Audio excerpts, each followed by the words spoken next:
7억 원이 순식간에 사라졌습니다. 그 돈은 제 아이들 등록금이었고 아내와의 노후였으며 제 30년의 직장 생활이 담긴 퇴직금이었습니다. 언젠가는 돌려받을 수 있을 거라 믿었죠. 적어도 그 플랫폼이 정부 등록 업체이고 연체율 0%라며 내세웠으니까요. 하지만 나중에 알게 됐습니다. 그 모든 게 치밀하게 설계된 그럴듯한 거짓말이었다는 걸요. 사람들은 말합니다. 왜 그걸 믿었느냐고? 은행에서 일한 사람이 어떻게 그런 판단을 했느냐고? 하지만 그때의 저는 달랐습니다. 더는 누구에게도 필요 없는 존재가 되는 게 두려웠고 무너지는 자존심을 돈이라도 붙잡고 싶었습니다. 그리고 그 대가는 상상도 못한 방식으로 돌아왔습니다. 제가 어떤 선택을 했는지, 어떤 대가를 치렀는지, 그리고 어떻게 다시 삶을 붙잡게 되었는지 이제 그 이야기를 시작해 보려 합니다. 비슷한 경험이 있으셨다면 댓글로 나눠주세요. 여러분의 일상이 불안해지지 않도록 저희가 함께하겠습니다. 희진 채널 구독하고 꼭 알아야 할 정보 놓치지 마세요. 내 나이 올해로 58. 인천 송도에 위치한 한울신용협동조합 본점에서 내부 운영 총괄을 맡은 지 벌써 30년이 넘었습니다. 정년까지는 아직도 3년이 남아 있었고 별일 없다면 조용히 자리 정리하고 물러날 날만을 기다리고 있던 평범한 중년 직장인이었습니다. 그 긴 세월 동안 내 하루는 늘 같았습니다. 새벽 6시면 눈을 뜨고 정장을 차려입은 채 집을 나서 회사로 향했습니다. 회의와 결제, 숫자와 보고서 속에서 하루를 보내고는 밤늦게야 집에 돌아와 겨우 가족 얼굴 한번 마주한 채 고단한 몸을 눕히는 생활. 그런 일상이 무심히 흘러가고 나는 당연하다는 듯 이대로 정년을 맞을 줄 알았습니다. 하지만 그 평온함은 어느 날 갑작스레 깨졌습니다. 조명호 부장님, 인사팀입니다. 지금 잠깐 시간 되시겠습니까? 인사팀장의 부름을 받고 회의실로 들어서자 차 한 잔도 없이 곧바로 말이 나왔습니다. 이번 본점 구조조정 대상에 포함되셨습니다. 그 말에 한동안 입이 떨어지지 않았습니다. 제가요? 내가 몸담은 이 조직, 이 건물, 이 회의실까지. 내 손을 거치지 않은 부서는 없다고 해도 과언이 아닌데 이제 와서 나가달라는 말이라니. 도무지 현실감이 없었습니다. 그들은 권고사직이라는 단어를 조심스럽게 꺼냈고 퇴직금 외에 위로금 명목으로 3년치 연봉을 일시 지급하겠다고 했습니다. 말은 위로금이지 그 말투 속엔 조용히 나가 주셨으면 좋겠다는 뜻이 숨어 있었습니다. 평생 직장이라 믿어 의심치 않았던 곳이 이제 나를 짐처럼 여긴다는 사실 앞에서 가슴 한켠이 서늘해졌습니다. 단순히 일을 잃는다는 문제가 아니었습니다. 그 순간 나는 누군가에게는 더 이상 필요 없는 사람이 되어버린 것 같았습니다. 나는 내 스스로를 붙잡을 말도 찾지 못한 채 그 자리를 나왔습니다. 머릿속이 하얘졌고 오래 다닌 복도조차 낯설게 느껴졌습니다. 책상 위에 놓인 커피잔이 식어 있었지만 내 안의 시간은 그 순간부터 멈춰버린 듯했습니다. 집으로 돌아오는 길엔 하늘이 유난히 낮게 드리워져 있었습니다. 발걸음은 무거웠고 그 무게는 단순히 몸 때문이 아니라 마음 때문이었습니다. 누구보다도 묵묵히 일해온 내 지난 세월이 정년 3년을 남기고 그렇게 무너져 내렸습니다. 그날 이후 나는 전혀 다른 삶의 문턱에 서게 되었습니다. 그리고 여기 그 이야기를 차분히 꺼내려 합니다. 누군가에게는 흔한 이야기일 수 있겠지만 내겐 모든 것을 뒤흔든 커다란 전환점이었습니다. 그 일이 내게 무엇을 남겼고 무엇을 앗아갔는지, 그리고 다시 어떤 마음으로 일어서야 했는지, 이제부터 천천히 그 길을 따라가 보려 합니다. 퇴직 통보를 받은 그날 회사 앞 골목을 나서는데 바람이 유난히 거칠게 느껴졌습니다. 가로등 불빛이 길게 늘어진 퇴근길은 예전과 다르지 않았지만 오늘따라 그 풍경이 왠지 낯설었습니다. 손에 들린 서류 봉투가 묵직하기보다는 허전하게 느껴졌고 한 발 한 발 내디딜수록 어깨에 내려앉는 무게는 점점 더 깊어졌습니다. 엘리베이터 앞에 서서 올라가는 숫자를 멍하니 바라보다가 문이 열리자 습관처럼 인사도 없이 현관문을 열었습니다. 마침 저녁 준비를 마친 아내가 부엌에서 얼굴을 내밀었습니다. 그녀의 눈빛은 바로 알아차렸습니다. 뭔가 이상하다는 것을. 여보, 오늘 무슨 일 있었어? 얼굴이 왜 그래? 그 말에 속이 울컥했습니다.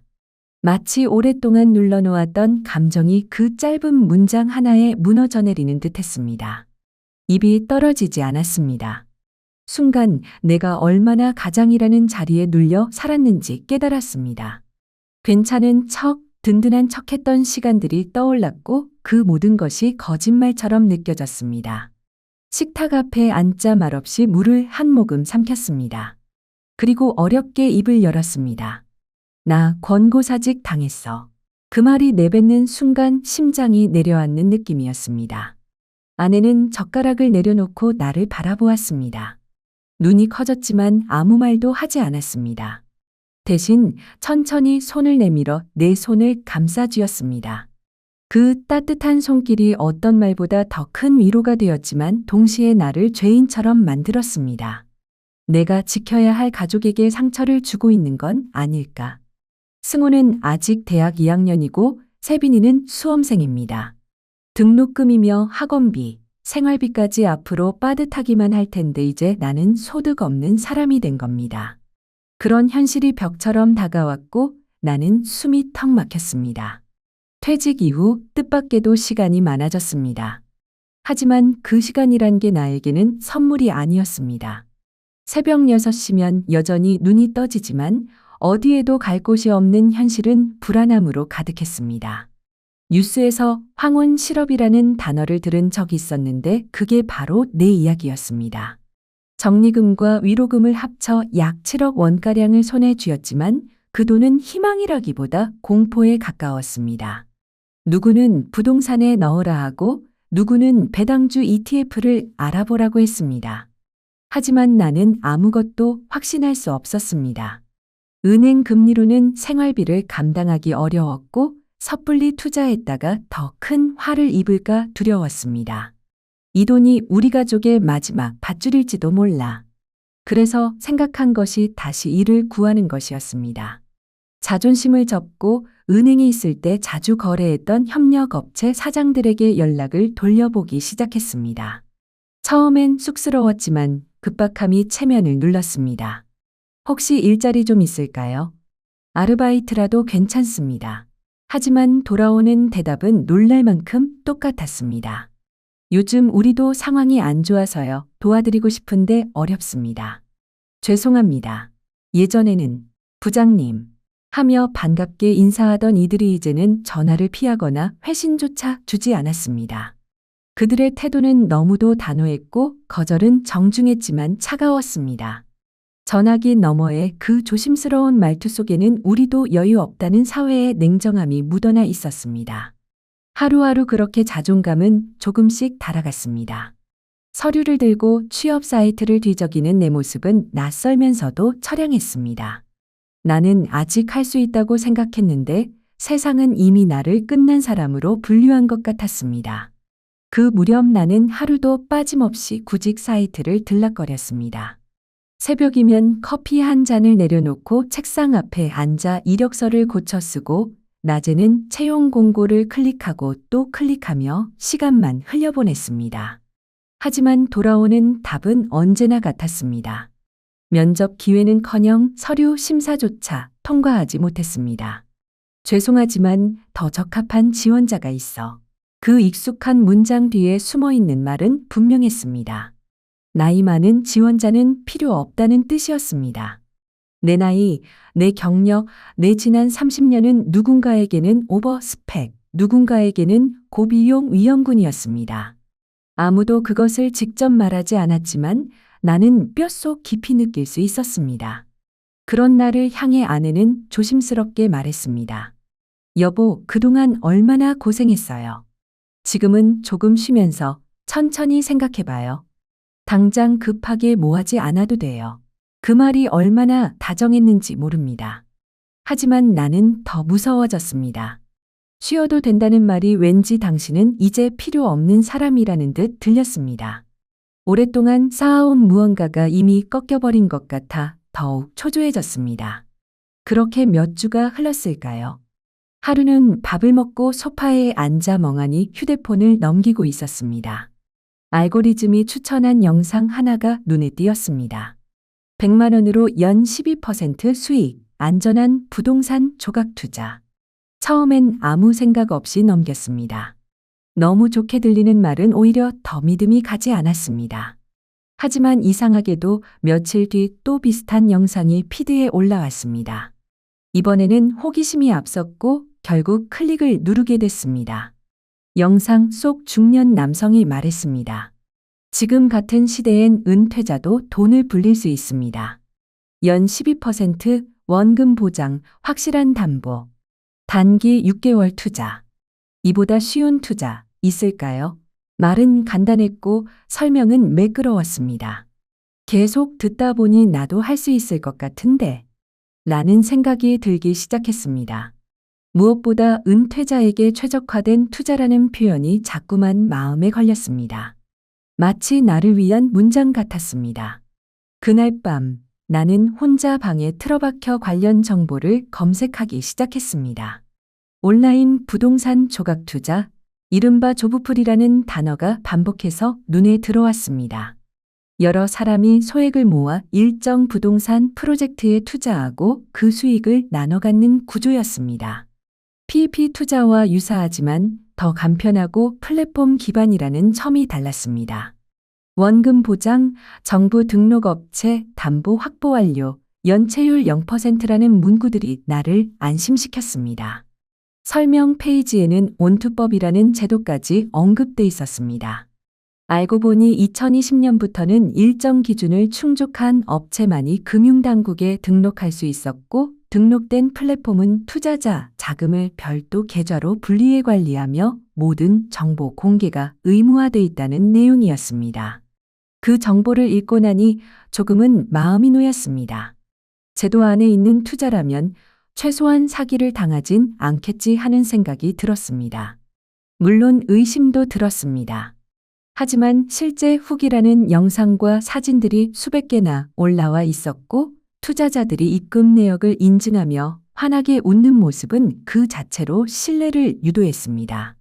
게다가 카카오톡 오픈 채팅방에서는 누군가가 6개월 만기 받고 이자까지 정확히 들어왔어요. 라며 흥분된 메시지를 올리기도 했습니다. 그래서 결심했습니다. 당장 전부를 넣는 건 무리지만 우선 위로금 중 일부만 시험 삼아 넣어보자고. 선택한 상품은 단기 6개월 상업용 부동산 2순위 담보 투자였습니다. 설명에는 위치와 사진, 공정률까지 자세히 나와 있었고 담당 매니저와의 전화 통화도 친절하게 이어졌습니다. 그렇게 나는 처음으로 생애 최초의 조각 투자 버튼을 눌렀습니다. 5천만 원. 그 돈이 내 삶의 방향을 어디로 이끌지 그때는 알 수 없었습니다. 첫 투자는 단기 6개월짜리였습니다. 상품 설명에는 상업용 부동산 1순위 담보 확보, 정확한 위치 사진, 건축허가 완료라는 말이 반복적으로 나와 있었고 실제 계약서에는 만기일과 수익률까지 명확히 기재돼 있었습니다. 담당자와의 통화도 무척 친절하고 논리적이었기에 마음을 조금 놓을 수 있었습니다. 내가 선택한 금액은 5천만 원. 전부가 아닌 일부였지만 내게는 인생 처음으로 돈이 스스로 불어나는 경험이었습니다. 그리고 정확히 6개월 뒤 오전 9시 02분 스마트폰에 알림 하나가 떴습니다. 입금 완료 원금 플러스 이자. 계좌를 열어보니 약속했던 연 10% 이율 그대로 세금과 수수료를 제하고도 꽤나 만족스러운 금액이 입금돼 있었습니다. 스크린을 가만히 바라보던 내 눈가에 뜨거운 기운이 차올랐습니다. 누구에게도 내색할 수 없었던 불안이 그 순간 잠시나마 풀렸습니다. 그래, 아직 나에게도 길이 있는 걸지도 몰라. 그 기쁨을 누구에게도 말하지 않았습니다. 아내에게도 아이들에게도. 괜히 말해놓고 잘못되기라도 하면 실망이 배가 될까 걱정됐고 솔직히 말하면 아직은 나 자신조차도 이 투자에 대한 확신이 완전하지 않았기 때문입니다. 며칠이 지나자 같은 플랫폼에서 새로운 투자 상품이 올라왔다는 알림이 또다시 도착했습니다. 프리미엄 오피스 후순위 담보 투자, 만기는 3개월, 수익률은 연 11%. 설명서에는 담보 부동산의 위치와 실물 사진, 건물 소유 구조까지 명확히 기재돼 있었고, 여전히 연체율 0%라는 문구는 변함이 없었습니다. 첫 번째 경험이 좋았기에 이번엔 망설임이 덜했습니다. 내 손으로 벌어들인 이익을 본 직후였기에 이번엔 더 크게 해도 되지 않을까 하는 용기가 생겼습니다. 그렇게 나는 위로금 중 2억 5천만 원을 과감히 넣었습니다. 퇴직금은 여전히 건드리지 않은 상태였습니다. 어쩌면 내 안에 마지막 안전장치를 남겨두고 싶었던 것인지도 모르겠습니다. 3개월이 흐르고 또 한 번의 만기일이 찾아왔습니다. 이번에도 알림은 정확히 도착했고 수익은 예정대로 입금됐습니다. 그날 나는 잠시 동안 모니터 앞에서 아무 말도 하지 못했습니다. 마음 한켠에서부터 무언가 뜨겁게 차올랐고 오랜만에 살아있다는 느낌이 들었습니다. 이건 단순한 돈 이상의 의미야. 단지 돈이 불어나는 것을 본 것만이 아니었습니다. 오랜 시간 무너져 있던 내 자신감이 조금씩 되살아나고 있었던 겁니다. 뭔가를 선택하고 실행하고 성과를 확인하는 그 흐름이 나를 다시 일으켜 세우고 있었습니다. 그 무렵부터 나는 본격적으로 관련 커뮤니티에 가입하고 다른 투자자들의 글을 읽기 시작했습니다. 어떤 이는 지난 1년간 수익이 7천만 원을 넘었다며 세세한 투자 내역을 공유했고, 어떤 이는 플랫폼별 수익률과 리스크를 비교 정리한 표를 만들어 올려놓기도 했습니다. 처음엔 이런 건 전문가들만 하는 거 아닌가 싶었지만 읽을수록 흥미롭고 도움이 됐습니다. 내가 모르던 정보들이 여럿 있었고 나 같은 중년 투자자도 결코 소외되지 않을 수 있다는 확신이 생겼습니다. 그래서 조금씩, 하지만 분명히 나는 더 적극적으로 변해갔습니다. 그 결과 마지막으로 남아있던 퇴직금 중 3억 원을 기존 플랫폼에 재투자하기로 결정했습니다. 이번엔 충동이 아니었습니다. 두 번의 성공과 수많은 후기, 그리고 내 손으로 직접 읽고 정리한 수십 개의 자료가 내 결정을 뒷받침하고 있었습니다. 플랫폼은 여전히 정부 등록 업체였고 상담도 이전보다 더 체계적으로 대응해 주었습니다. 계약서의 내용도 이해하기 쉬웠고 온라인 전자서명 시스템도 완비되어 있어 신뢰감을 줬습니다. 나는 그렇게 마침내 내 전 재산 7억 원을 조각 투자 플랫폼에 올려놓게 되었습니다. 그때까지만 해도 나는 그것이 잘못된 선택일 거라고는 단 한순간도 의심하지 않았습니다. 오히려 이게 내 제2의 인생을 열어줄 기회일지도 모른다는 기대감으로 하루하루를 채워나가고 있었습니다. 3억 원 퇴직금의 마지막 조각까지 넣을 때 나는 분명 확신이 있었다. 단지 두 번의 성공 때문만은 아니었다. 직접 읽고 분석한 설명서, 정부 등록 플랫폼이라는 믿음, 상담 매니저의 정중한 말투까지. 그 모든 요소가 내 판단을 밀어붙였다. 이율 연 10%, 단순 계산으로 연 7천만 원 수익.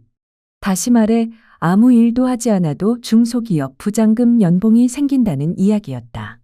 그래, 이제부터는 돈이 나를 위해 일해줄 차례야라는 생각이 들었다. 나는 그렇게 내 모든 것을 한 곳에 걸었다. 그땐 몰랐다. 인생은 가장 확신에 차 있을 때 가장 잔인한 방식으로 무너진다는 걸. 모든 금액을 투자한 지 3개월쯤 지나 첫 번째 상환일이 다가오던 아침이었다. 평소처럼 커피를 내리고 스마트폰 알림을 하나둘 확인하던 찰나. 눈에 낯선 문장이 들어왔다. 시스템 점검으로 인해 일부 상품의 상환 일정이 변경되었습니다. 순간 가슴 한구석이 서늘해졌다. 하지만 곧 하루 이틀쯤 늦을 수도 있지라고 스스로를 다독였다. 실제로 금융 플랫폼의 일시 점검이나 처리 지연은 드문 일이 아니었으니까. 하지만 하루, 이틀, 3일이 지나도록 입금은 없었다. 고객센터에 전화를 걸었지만 통화량이 많아 연결이 어렵습니다라는 안내만 반복됐고 홈페이지에는 딱 한 줄의 공지만 덩그러니 올라와 있었다. 계약서 제13조에 의거 부득이하게 만기가 연장됩니다. 양해 부탁드립니다. 가슴이 철렁 내려앉았다. 제13조. 낯선 조항이었다. 다시 계약서를 꺼내 읽어보았다. 여러 번 조항을 하나하나 훑어보았지만 어디에도 그런 내용은 없었다. 없는 조항을 핑계로 시간을 끌고 있다는 확신이 들었다. 그제서야 나는 뭔가 이상하다는 걸 진지하게 받아들이기 시작했다. 곧바로 커뮤니티 게시판을 뒤지기 시작했다. 거기에는 이미 수십 개의 글이 올라와 있었다. 저도 아직 상환 안 됐어요. 연락이 전혀 안 됩니다. 경찰에 진정선했습니다. 순식간에 상황의 심각성을 깨달았다. 이건 단순한 지연이 아니었다. 더 무서웠던 건 소송에 참여한 사람들에게만 상환이 늦어진다는 괴소문까지 돌고 있다는 사실이었다. 누군가는 보복성 지연이라는 표현까지 썼다. 카카오 단체 채팅방은 분노로 가득했고 연체율 0%라더니 이게 뭐냐? 담보는 다 어디 간 거냐? 정부 등록도 다 소용없네. 라는 메시지들이 줄줄이 올라왔다. 어느 날 누군가가 담당자의 실제 통화 녹음을 공유했다. 파일 속 목소리는 분명히 말하고 있었다. 운영 자금이 부족합니다. 당장 만기 상환이 어려운 상황입니다. 그 말이 내 귀에 들어오는 순간 세상이 조용해졌다. 심장이 내려앉는 느낌, 그저 손끝이 싸늘해질 뿐이었다. 나는 투자에 실패한 것이 아니었다. 나는 사기를 당한 것이었다. 화려하게 포장된 담보는 실체조차 없었고 대출도 실제 존재하지 않는 페이퍼 컴퍼니 명의로 이루어졌다는 말이 나왔다. 초기 수익은 결국 후속 투자금으로 맞추는 전형적인 돌려막기 구조. 뉴스에서만 보던 폰지 사기였다. 플랫폼 이름은 이미 바뀌어 있었고 대표이사는 전직이라는 이름으로 게시판에서 사라졌다. 피해자들은 검찰에 진정서를 접수했고 몇몇은 언론에 자료를 넘겼다. 얼마 지나지 않아 서울 남부지검에서 수사가 착수됐다는 뉴스가 보도되었다. 그제야 모든 것이 현실이 되었다. 나는 책상 앞에 멍하니 앉아 있었다. 모니터를 열고 내 계좌를 다시 확인해 보았지만 여전히 아무것도 없었다. 아이들의 학비, 노후 자금, 가족을 지킬 마지막 수단이던 퇴직금은 그렇게 증발했다. 믿고 싶지 않았다. 아직도 어딘가에서 설마라는 기대가 남아 있었다. 하지만 스마트폰에 알림이 울릴 때마다 심장이 내려앉았고 들어오는 것은 고지서뿐이었다. 카드값, 관리비, 전기요금, 학원비. 빠져나가는 숫자들만 늘어갔다. 나는 무너졌다. 부장으로서의 자존심, 은행원으로서의 논리, 가장으로서의 책임감. 그 모든 것이 그 순간 산산이 흩어졌다. 삶이란 게 이렇게 허망하게 흔들릴 수 있다는 것을 처음으로 실감했다. 그럼에도 불구하고 나는 매일 아침 아이들보다 먼저 일어나 신문을 펼쳤다. 점심 무렵이면 일부러 집 밖으로 나가 동네를 돌며 커피 한 잔을 손에 쥔 채 아무렇지 않은 척 걸었다. 사람들과 마주칠까 고개를 숙이고 쓰레기 봉투를 들고 나온 이웃을 보며 괜스레 인사도 건넸다. 하지만 오래가지 못했다. 계좌에서 돈이 빠져나가고 있다는 현실은 숨길 수 없었다. 아내는 아무 말도 하지 않았지만 조용히 전기료 고지서를 더 오래 바라보거나 장보는 빈도가 줄어들기 시작했다. 나는 그 눈치를 외면하지 못했다. 며칠 동안 침묵을 이어가던 어느 저녁 아내가 조심스럽게 입을 열었습니다. 마치 오래전부터 마음속에 담아두었던 것을 꺼내듯 낮고 부드러운 목소리였습니다. 여보, 괜찮아. 요즘 당신 얼굴이 많이 힘들어 보여. 혹시 그 투자했던 거 무슨 일 생긴 거야? 나는 그 말을 듣는 순간 아무 말도 할 수 없었습니다. 고개를 푹 숙였고 목구멍이 막힌 듯 단어 하나 꺼내기가 버거웠습니다. 그 질문은 알고 싶어서가 아니라 나를 다치지 않게 하기 위한 배려임을 느꼈기에 더더욱 숨이 막혔습니다. 며칠을 더 버틴 끝에 나는 가족들을 거실에 모았습니다. 식탁 위엔 저녁 식사가 덜 치워진 채로 놓여 있었고 가족들은 무언가 달라진 분위기를 느꼈는지 조용히 자리를 지켰습니다. 입을 떼기까지 한참이 걸렸습니다. 눈을 감고 손을 움켜쥔 채 말했습니다. 그 투자했던 돈 다 묶였어. 아직 확정은 아니지만 아마 못 돌려받을 수도 있어. 순간 거실엔 무거운 정적이 내려앉았습니다. 아무도 말하지 않았고 아무도 나를 책망하지 않았습니다.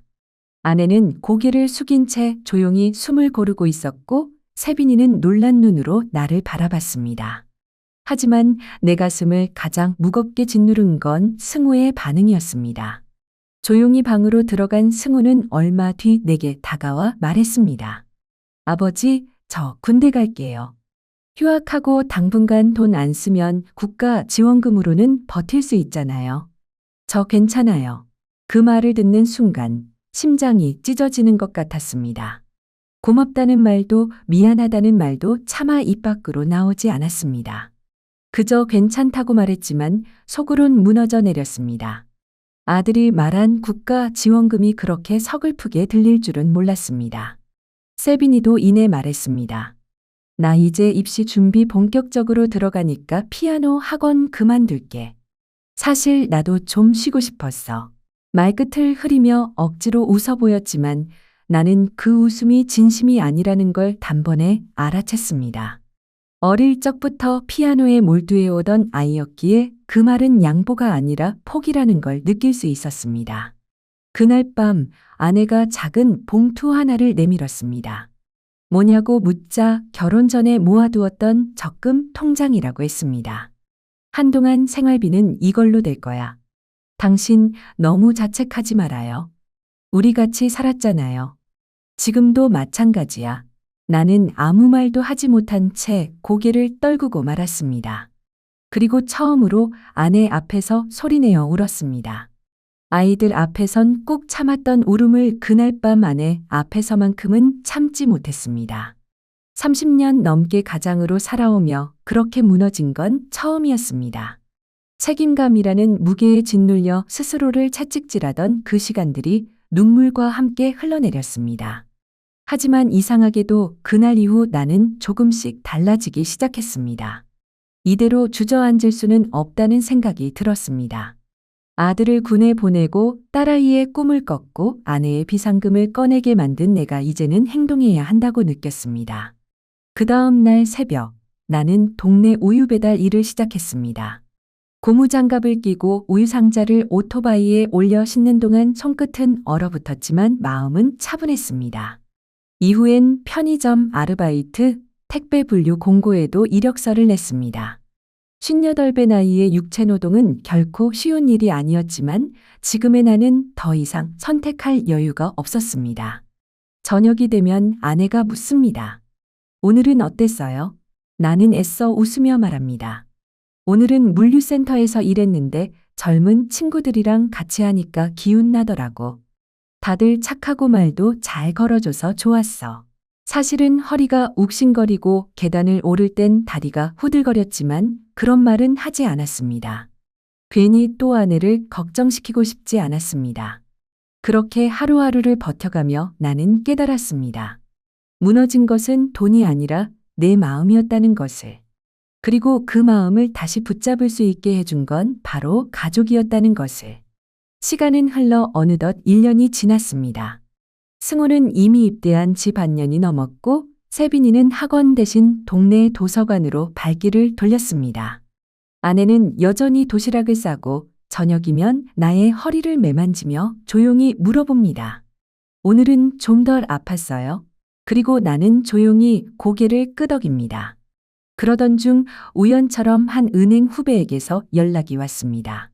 본사 건물 야간 경비직이 비었는데 해볼 생각 있느냐고 묻더군요. 고민 끝에 수락했고 그렇게 나는 다시 정기적인 수입을 갖게 되었습니다. 정장을 입고 회의실을 오가던 내가 지금은 지하주차장에서 차량을 정리하고 출입증을 확인하는 일을 하고 있습니다.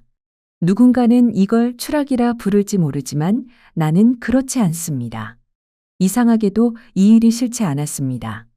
오히려 밤 공기 속 조용한 경비실에 앉아 사람들을 바라보며 나는 다시금 나 자신과 마주하게 됩니다. 오히려 이상했습니다. 지하주차장 한켠, 늦은 밤 차가운 콘크리트 바닥 위를 걸으며 사람들 얼굴을 바라보는 일이 내게는 낯설지 않았습니다. 출입증을 확인하며 나누는 짧은 인사 속에 어쩐지 사람 냄새가 느껴졌고 그 속에서 나는 오래전 잊고 있던 나를 다시 마주하게 되었습니다. 한 번은 젊은 직원 한 명이 다가와 물었습니다. 경비 아저씨, 여기 오래 일하셨어요? 나는 미소를 지으며 고개를 저었습니다. 아니요, 얼마 안 됐어요. 대신 사람 상대하는 일은 30년 했죠. 그래서 익숙해요. 그 아이는 고개를 끄덕이며 멋지네요 하고 지나갔습니다. 짧은 대화였지만 이상하게도 그 말이 오래도록 귓가에 남았습니다. 퇴근 후에는 여전히 피해자 모임 채팅방을 확인합니다. 아직도 재판은 진행 중이고 돌려받을 수 있는 돈은 많지 않다는 말이 지배적이지만 그래도 끝까지 싸워보자고 누군가는 포기하지 말자고 말합니다. 그 마음들이 내게 위로가 되었습니다. 나 혼자 당한 일이 아니라는 사실보다 나처럼 쓰러졌다가도 다시 일어선 사람들이 있다는 것이 더 큰 힘이었습니다. 나는 요즘 자주 생각합니다. 왜 그때 그렇게까지 믿었을까? 왜 그런 말들에 쉽게 흔들렸을까? 어쩌면 돈 때문이 아니라 그 뒤에 숨은 두려움 때문이었을지도 모릅니다. 나는 이제 쓸모없는 사람이 되는 건 아닐까? 세상에서 밀려나면 아무도 나를 기억해 주지 않는 건 아닐까?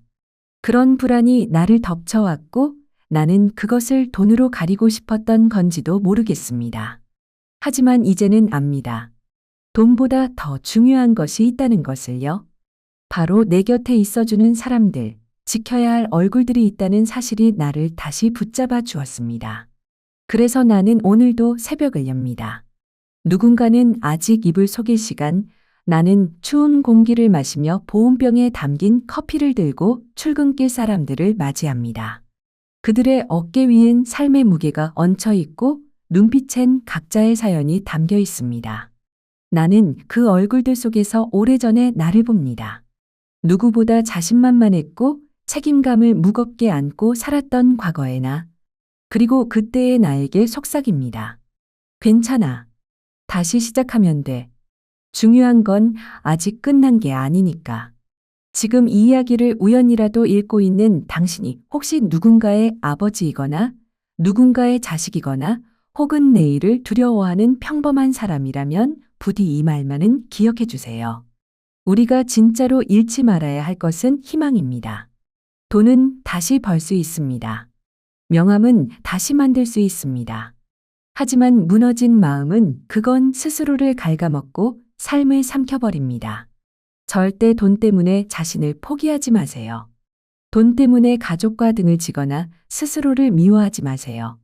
당신은 누군가에게 단 하나뿐인 소중한 사람이고 그 사랑이 당신 곁에 남아있는 한 다시 시작할 힘도 반드시 생깁니다. 삶은 늘 한 줄기 희망을 마지막이라도 꼭 남겨두고 있으니까요. 이 이야기를 어떻게 받아들이셨나요? 당신의 마음에 스친 감정이나 생각을 댓글로 나눠주세요. 짧은 공감이든 오래 남는 울림이든 당신의 목소리는 저희에게 큰 힘이 됩니다. 좋아요와 구독, 댓글 하나가 더 많은 사람들에게 이 따뜻한 순간을 전할 수 있는 다리가 됩니다. 함께 해주셔서 진심으로 고맙습니다. 당신의 오늘이 부디 평안하고 따뜻하기를 바랍니다.